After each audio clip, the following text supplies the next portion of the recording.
Martin Luther King dit que dans l'une de ses ouvrages, il dit ceci que avant de remplir les poches, il faut d'abord remplir la tête. Beaucoup de gens veulent remplir les poches, mais ils oublient de remplir leur tête. Or, c'est une grosse erreur qu'ils commettent. Alors, nous sommes ici pour remplir nos têtes. On remplit la tête en passant dans des choses comme des conférences, des séminaires, en lisant des livres et en se formant et par l'intellectualisme. Là que vous remplissez la tête, du coup, tout se débloque et vos poches seront remplies. Alors, vous n'êtes pas venus ici pour venir faire votre temps, mais plutôt pour gagner un plus, différemment avec ceux-là qui sont ailleurs de les difficultés, parce que l'avenir se construit dans le présent. Si vous ne construisez pas quelque chose dans le présent, rien ne va se faire. Même Dieu, pour réaliser ce monde-là, il a fallu qu'il se lève un jour au présent et il a créé le monde. Alors, tout d'abord, merci pour votre participation. Un applaudissement pour vous-même.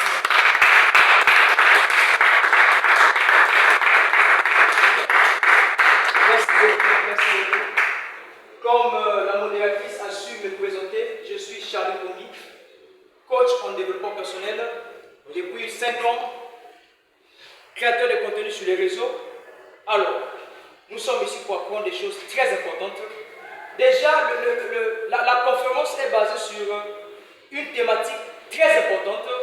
Certains ont vu l'affiche, j'ai publié. Alors, elle est basée sur le développement personnel et le changement de mentalité. On a 2 mots-clés qui est là, le changement de mentalité et le développement personnel. Alors, c'est quoi d'abord le développement personnel? Le développement personnel, c'est une science de la réussite, claire et nette. C'est une philosophie de la réussite. Alors, tout est basé sur l'être. Le développement personnel étudie corps, âme, esprit. Alors, une fois que vous rentrez en possession de cette science-là, tout se développe. C'est ça le développement personnel. C'est une science qui est basée sur le changement de mentalité, qui est basée sur la découverte de sa vraie identité et entrer en possession de la vraie nature et de la vraie personne de qui vous êtes. C'est ça en quelques mots le développement personnel. Alors maintenant, c'est quoi d'abord le changement de mentalité? Alors d'ailleurs, par exemple, qu'est-ce qu'on remarque ici dans notre pays, le Congo? Un phénomène du banditisme, un phénomène de dépravation des mœurs en milieu jeunesse. Tout ça est dû à un problème de mentalité. Une fois que la mentalité est changée, vous ne pouvez même pas voler. On va persister à des choses comme le banditisme, à des choses comme des anti-valeurs, parce que la mentalité est changée. C'est ça le but du développement personnel. Elle développe ton corps, ton âme, ton esprit, tout ton être. Le développement personnel marche dans tous les domaines. Que vous soyez particulier, que vous soyez élève, que vous soyez dans n'importe quel domaine, ça fonctionne sur tous les individus. Alors, il y a 2 thématiques qui est basée là-dessus, le développement personnel et le changement de mentalité. Je vais expliquer en quelque sorte c'est quoi le développement personnel et c'est quoi le changement de mentalité. Qu'est-ce qu'on appelle par changement de mentalité? Qu'est-ce qu'on appelle par changement de mentalité? Le changement de mentalité, c'est un système de pensée. Le changement de mentalité, c'est un système de croyance. Dans l'être humain, l'être humain est conçu par 2 choses, par 2 entités, ses pensées et sa croyance. Si vous ne pensez pas, ça veut dire que vous êtes en train de croire, vrai ou faux, clair et net. Si vous n'êtes pas en train de penser, même actuellement, vous pensez à quelque chose. Si vous n'êtes pas en train de penser, ça veut dire que vous croyez en quelque chose. C'est ces 2 systèmes-là qui est basé dans l'être humain. Le système de pensée et le système de croyance. Alors maintenant, si votre système de pensée est pourri, est médiocre, votre corps, qui est une masse moléculaire, va exactement exécuter ce à quoi votre système de pensée lui donne. Et si votre système de croyance, est en bon état, votre corps, qui est une masse moléculaire, va exécuter exactement ce à quoi vous croyez. Ce à quoi vous croyez reflète sur votre être, reflète sur votre vie. Ce à quoi vous pensez reflète aussi sur votre vie, reflète sur votre être et reflète aussi sur votre avenir. Cela marche dans tous les coups, que vous soyez élève. Tout ce que nous pensons, le cerveau d'un être humain est conçu pour amener à l'existence ce qu'il pense. C'est un système automatique que Dieu avait conçu. Exactement, c'est comme ça. Ce que vous pensez, vous le devenez. Ce que vous croyez, vous le devenez. Vous pensez à l'échec, vous le devenez. Vous croyez à l'échec, vous le devenez. Vous croyez à la réussite, vous le devenez. Vous croyez à faire des exploits, vous le devenez aussi. C'est ça qu'on appelle le changement de mentalité. Le changement de mentalité intervient lorsque notre système de pensée est changé. Alors, pour changer sa mentalité, c'est en passant dans des choses, dans des activités pareilles, comme des conférences, en lisant des livres, en se cultivant, en se formant et en allant chercher la bonne information. La bonne information, c'est que dans des conférences pareilles, c'est en ce moment-là qu'on change son système de pensée et son système de croyance. Est-ce que nous sommes ensemble? Est-ce que nous sommes ensemble? Parce que si votre système de pensée n'est pas changé, automatiquement, vous vivrez les mêmes résultats. Je prends un exemple d'ailleurs. Je prends un exemple. Vous remarquez cette montre, c'est une montre, n'est-ce pas? Alors, la montre, par exemple, cette montre a été conçue pour lire l'heure, n'est-ce pas? C'est tout un système qu'on a programmé. Et les aiguilles tournent. Une fois que, par exemple, là nous sommes à 12 heures, après ça sera 13 heures. Donc c'est un système automatique qui est conçu dans la montre. C'est le même aussi avec votre cerveau. C'est le même aussi avec votre esprit. Votre système de croyance vous donnera exactement les mêmes résultats. Vous pensez à la pauvreté. Votre système de croyance vous donnera exactement la pauvreté. Vous pensez à l'échec. Tu es élève, tu as fait 2, 3 fois le bac. Tu penses que cette année-là, les mêmes clichés te reviennent. Exactement. Tu vas refléter les mêmes clichés et tu échoueras aussi. Parce que l'être humain est conçu par 2 systèmes. Si vous ne pensez pas, vous croyez. On pense et on croit. L'être humain devient ce à quoi il pense, ce à quoi il croit. Alors, notre conférence est basée sur un thème très important.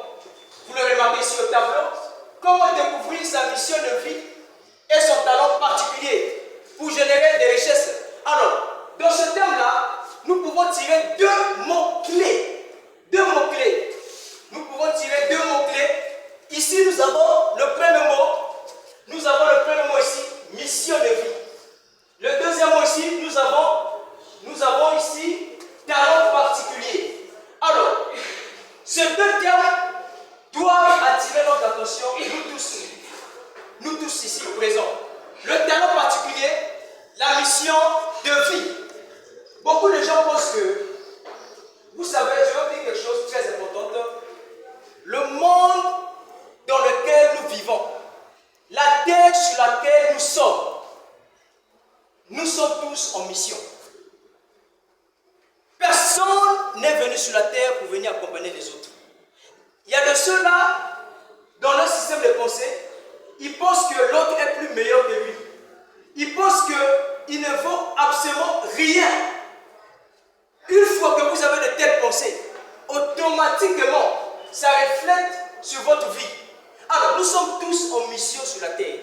Personne sur la terre n'est venu au hasard.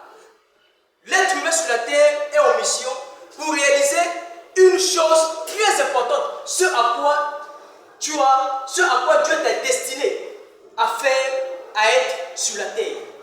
D'où nous remarquons 2 mots clés, talent particulier et mission de vie. C'est quoi d'abord une mission de vie? Beaucoup pensent que c'est des choses au hasard. Non, non. Remarquez le monde, ce monde-là. Imaginez un peu, allez un peu dans votre imagination, observez le monde. Si nous avons des inventions actuellement, ça veut dire quoi? Ces personnes-là ont découvert leur mission de vie. Vrai ou faux? Ça, c'est un téléphone. Alors, un smartphone, ça veut dire quoi? La personne qui a créé le téléphone avait découvert quoi? Sa mission de vie.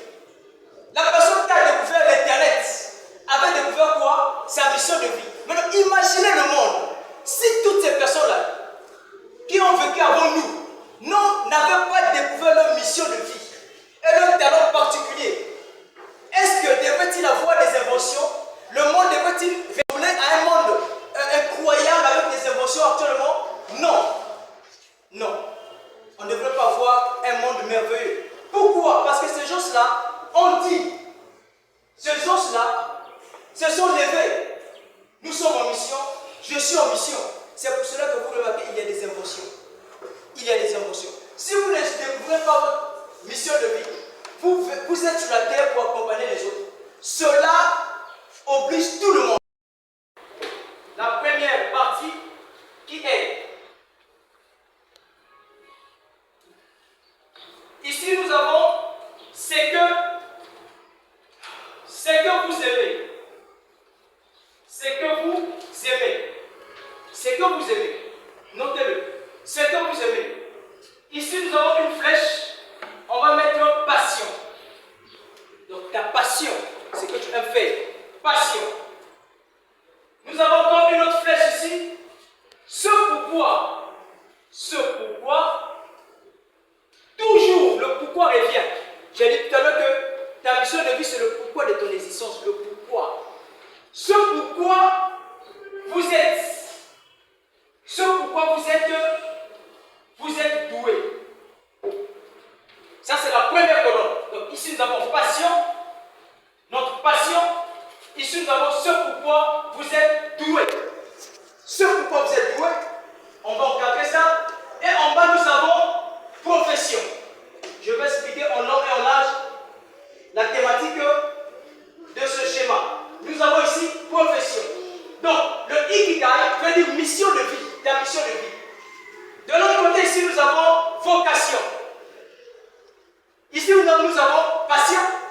Nous sommes tous des francophones ici. Qu'est-ce qu'une passion? Ici, nous avons vocation. Je vais expliquer. Vocation. Vocation. Là où est la vocation, nous avons ici ce dont le monde a besoin. Ce dont le monde a besoin de vous. Donc ce à quoi le monde a besoin de vous. Ici, nous avons ce dont le monde a besoin de vous. Et en bas, nous avons mission. Observez très bien les deux parties, gauche, droite. Ici, je vais expliquer. Ici, nous avons mission, prends note. Nous avons mission en bas. Et après, ici au milieu, nous avons ce pourquoi vous êtes payé. Ce pourquoi vous êtes payé. Ce pourquoi vous êtes payé. Et en bas, Ikigai. Ikigai égale mission de vie. Avec une belle écriture. Égale mission de vie. Alors, je vais expliquer ce schéma-là en long et en large. Ikigai veut dire mission de vie. Observez ce schéma. À la tête ici, nous avons ce que vous aimez. Ça devrait intéresser tout le monde. Chacun de nous ici, il y a des choses qu'il aime, n'est-ce pas? Ce que vous aimez. Et ici, à ma gauche, nous avons passion. C'est quoi une passion? Qui peut m'aider à répondre à cette question-là? C'est quoi une passion? Ne soyez pas muets. Nous sommes là pour apprendre des clés. Pas des choses. Pas des choses, pour apprendre des clés. C'est quoi une passion? Une passion, c'est une activité de rang qui nous permet de se sentir bien, en confiance. Très bien. Très bien. Une passion, c'est ce qu'on aime faire. Très bien. Tu as très bien répondu à la question. Une passion, c'est ce qu'on aime faire. Alors, ici, nous avons vocation. Qu'est-ce qu'une vocation? Qu'est-ce qu'une vocation? Oui. Qu'est-ce qu'une vocation? Parce qu'il y a la passion et vocation. Une vocation? Très bien. Vous êtes intelligent, hein? Une passion, c'est ce que nous sommes appelés à faire. Remarquez les deux définitions. Passion, c'est ce que nous aimons faire. Vocation, ce à quoi tu es appelé à faire. Est-ce qu'on comprend? Est-ce qu'on comprend? Ce à quoi vous êtes appelé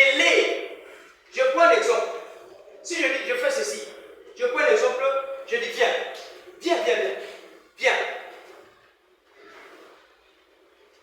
Qu'est-ce qu'il a fait? Il est venu, n'est-ce pas? Je lui ai appelé. Du coup, il est proche de moi, n'est-ce pas? C'est comme ça ta vocation. C'est ta mission de vie. C'est toi qui dois découvrir ça, qui dois appeler ça, qui dois réfléchir. Pourquoi? Pour arrêter l'apartheid en Afrique du Sud. Imaginez s'il n'était pas né, ou s'il n'avait pas découvert sa vocation. C'est déjà arrivé. Martin Luther King, dans les années, voilà, aux États-Unis, il y avait une ségrégation raciale aux États-Unis, d'où on marginalisait les Noirs. Si Martin Luther King n'avait pas découvert sa vocation, est-ce que les Noirs seraient en paix aux États-Unis? Non, grâce à une seule personne qui a découvert sa vocation, arrêter toute une hégémonie, tout un système, arrêter tout un système qui devrait perdurer des années, grâce à une personne qui a découvert quoi? Sa vocation. Ça veut dire que ta vocation va sauver des milliers de personnes. Grâce à toi, les gens auront du boulot. Grâce à toi, les gens seront bénis. À cause, parce que tu auras découvert quoi? Ta vocation. Est-ce qu'on se fait comprendre? La vocation, c'est la paix. Et la passion, sentiment fort. Maintenant, on ne peut pas quitter de passion, revenir à vocation. J'arrive. Alors, donc, il faut que vous puissiez découvrir votre vocation, votre passion, votre vocation plutôt. Alors, je vais répondre très vite à ta question. On peut quitter de sa passion, ça devient direction suivante. On peut quitter de sa passion vers sa vocation. Comment? Très simple. On peut quitter de sa passion vers sa vocation. C'est tout d'abord, ça passe par une réflexion profonde. Je suis en train de répondre à ta question. Permettez à tout le monde. Tout d'abord, ça passe par une vocation profonde. Alors, asseyez-vous. Prenez une feuille. Asseyez-vous dans un endroit calme. Écrivez tout ce que vous aimez, toutes vos passions. J'aime jouer au football, j'aime courir, j'aime faire ceci. Écrivez toutes vos passions. Vous remarquerez que parmi les différentes passions que vous allez énumérer, vous remarquerez que parmi ces différentes passions-là, il y a une qui brûle en vous. Je peux avoir la passion de courir, jouer au football, ainsi de suite. Mais ce qui brûle en moi, par exemple, c'est la passion de jouer au football. Ça brûle en moi. Du coup, quand ça brûle en toi, là tu peux transformer ça, tu peux amener ça pour que ça devienne une vocation pour toi. Avec un travail acharné et une détermination de faire. Est-ce que je me fais comprendre? C'est comme ça qu'on amène une passion à devenir aussi une vocation. C'est en identifiant d'abord tes passions. En faisant l'introspection. Identifie tes passions. Une fois que tu as identifié parmi toutes ces passions-là, il y a toujours une qui brille. Et c'est ça qui brûle en toi. Tu peux transférer ça vers maintenant la vocation. Maintenant, si tu as aussi découvert ta vocation, là, ça fait un boom. Donc tu auras ta passion transformée en vocation, et ta vocation, c'est ce que tu as payé à faire sur la terre. N'est-ce pas? Alors, donc c'est très important. Mais beaucoup de gens s'attardent beaucoup sur la passion. La passion, c'est ce pourquoi vous êtes doué. Vous êtes doué en quelque chose, c'est ça qu'on appelle une passion. Vous êtes doué en quelque chose, vous êtes doué. Lorsque les gens vous remarquent, waouh, il fait ça bien, elle fait ça bien. Vous êtes doué en ça. C'est ça une passion. Et une passion peut devenir aussi une profession. Grâce à votre passion, on peut vous engager quelque part dans une entreprise. D'où ici nous avons en bas profession. Alors une passion peut devenir une profession. Ça c'est la partie passion. Peut devenir une profession. Maintenant, venons ici à la partie vocation. Tout à l'heure, on a répondu, mon très cher frère a répondu qu'une vocation, c'est ce à quoi tu appelles, n'est-ce pas? Alors, ici, la vocation, ce dont le monde a besoin de vous. N'est-ce pas? Ça, c'est maintenant une vocation. Ce dont le monde a besoin de vous. Je prends un exemple très simple. Alors, qui a rendu le système, qui a rendu les ordinateurs de façon en miniature? Qui peut me donner son nom? Bill Gates. Bill Gates. C'est lui qui a certifié même le système informatique, n'est-ce pas? Qui a rendu ça accessible dans tous les laptops. C'est sa vocation à lui. Et aujourd'hui, on peut avoir les ordinateurs en miniature. Partout. Tu peux avoir ton PC, tu mets dans le sac. Mais auparavant, au début, l'ordinateur était vraiment colossal. Colossal. Tu ne peux pas marcher avec. C'était juste un ordinateur fixe. Mais Bill Gates, il avait la vocation en informatique. Donc ta vocation, c'est ce à quoi le monde a besoin de toi. Qui n'utilise pas l'ordinateur aujourd'hui? Tout le monde. Des laptops, n'est-ce pas? Tout le monde peut avoir un PC. Tu mets ton PC dans le sac. Pourquoi? Parce qu'à cause d'une personne, il a vulgarisé le concept. Il a généralisé, il a internationalisé ça. Ce dont le monde a besoin de vous. C'est ça qu'on appelle vocation. Chacun de nous ici, on a quelque chose, ce dont le monde a besoin. Ce dont le monde a besoin de toi à cause d'une particularité qui est en toi. Ne vous sous-estimez pas. Ne vous sous-estimez pas. Le défaut des Africains, et spécialement nous les Congolais, nous nous sous-estimons. Tu te sous-estimes parce que tu n'as pas encore découvert ces choses. Une fois que tu découvres ces choses, tu sors de ce qu'on appelle le désespoir du destin. Quand vous voyez quelqu'un, une très belle femme, qui n'a pas confiance en elle, ça veut dire qu'elle n'a pas encore découvert ses capacités. Un jeune homme qui n'a pas confiance en lui, ça veut dire qu'il n'a pas encore découvert ses potentialités. Quand vous découvrez vos potentialités, vos capacités, vous sortez du désespoir. Il est très important de comprendre ceci. Je veux finir, je vais chuter en disant ceci. En disant ceci. En disant ceci. Notez-le. Ce que vous êtes. Notez cette citation. Ce que vous êtes. Aujourd'hui.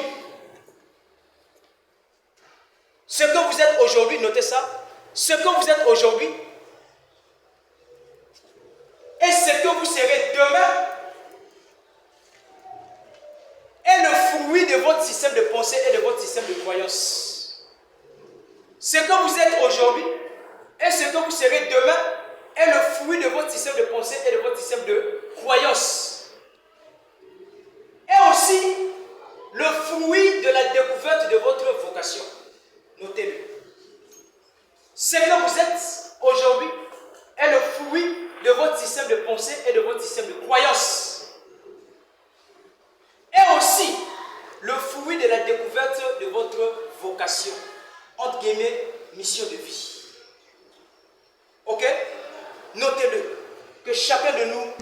C'était la grande conférence organisée par le coach Charlie Pongui et le coach Ken sur le développement personnel à LVA en sigle.